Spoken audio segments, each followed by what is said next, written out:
repeat.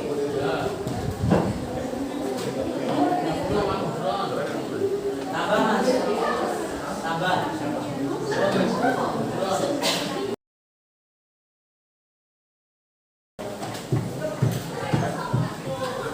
Pernah diajarin recount itu apa? Apa mas? Recount. Iya, recount itu ada pakai verb 2-nya.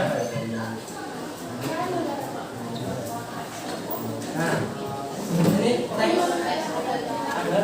teks yang menceritakan kembali atau cerita pengalaman atau peristiwa yang sudah terjadi di masa lalu.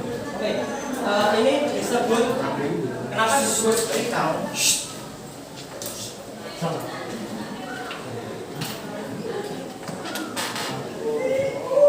Kalau kalian tahu account itu artinya apa? Akun. Tapi account itu juga bisa berarti kisah atau cerita.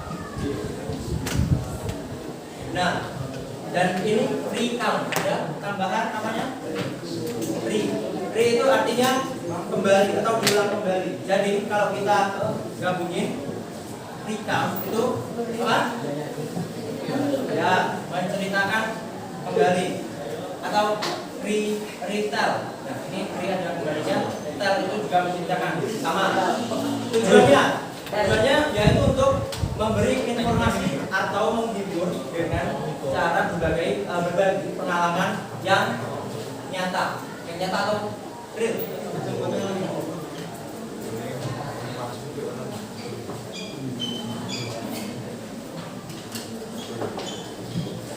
Nah, di sini kita akan memfokuskan untuk membahas personal.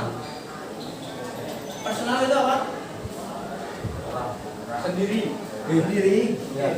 Bagus. Personal juga bisa berarti pribadi. Ya. Jadi personal recount artinya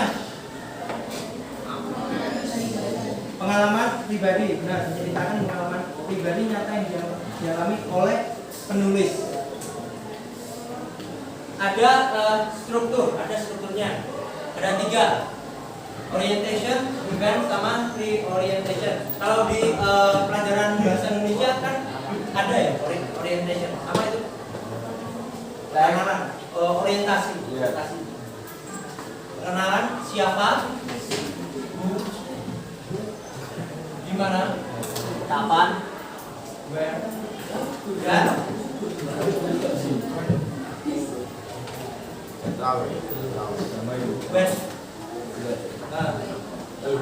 orientasi atau introduction juga sama, pengenalan. Contohnya last Sunday I went to the stadium with my friends. Ini pengenalannya, yaitu ada time sequence, ada time sequence-nya. I went to the stadium with my friends. Ini dijelasin kalau minggu kemarin aku pergi ke stadion dengan teman-temanku. Event itu sama dengan isi. Jadi peristiwa yang terjadi,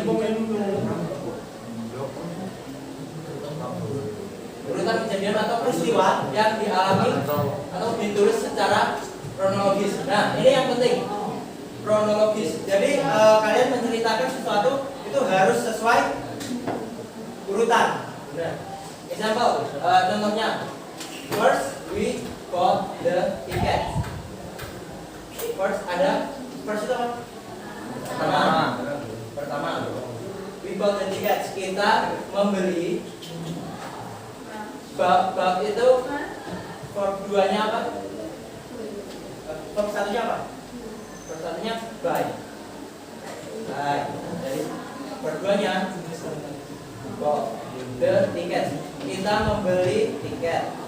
Setelah itu we watch the football match. Kita menonton pertandingan sepak bola. Dari pertandingannya sungguh menyebarkan. Nah, yang jadi ini apa fokusnya ada ini first sama then. Jadi apa yang tadi kakakmu ada urutannya kan?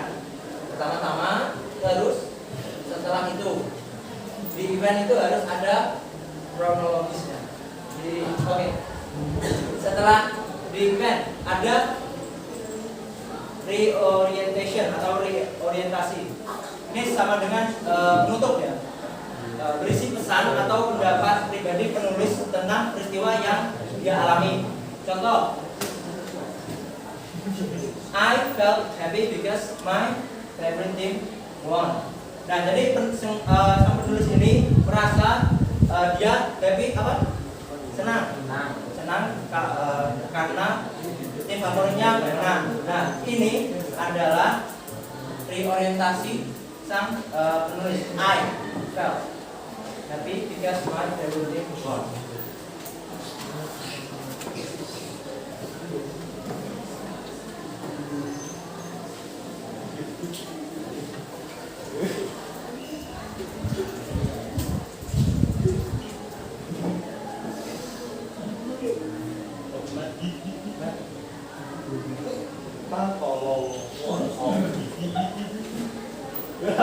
Oke,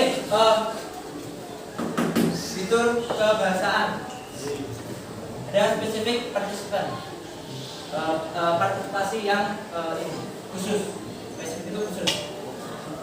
Di teks personal recall ditulis menggunakan kata ganti orang pertama. Orang pertama itu yang kayak apa? I, aku, dan we, kita atau kami.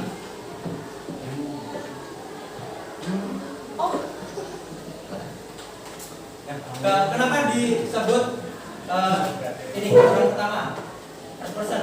Karena yang mengalami kan ya kita atau si penulis.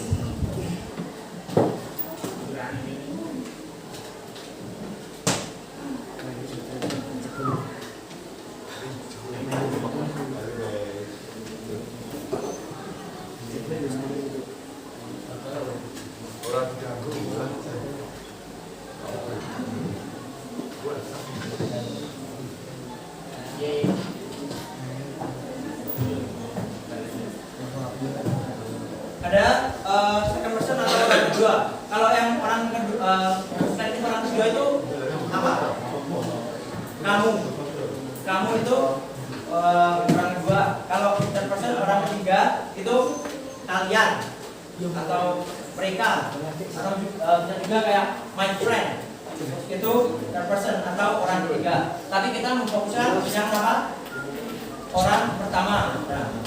Nah, personal recall itu harus menggunakan perspektif orang pertama.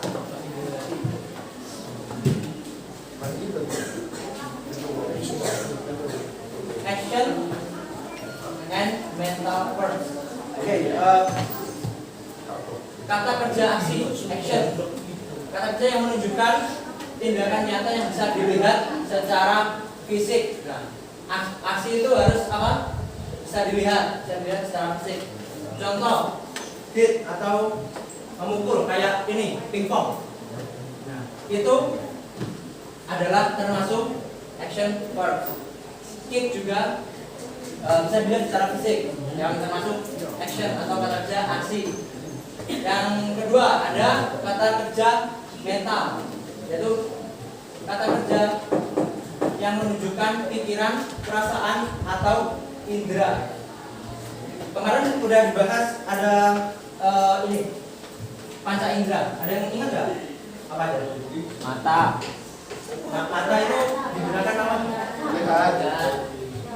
Perasaan. Mendengar.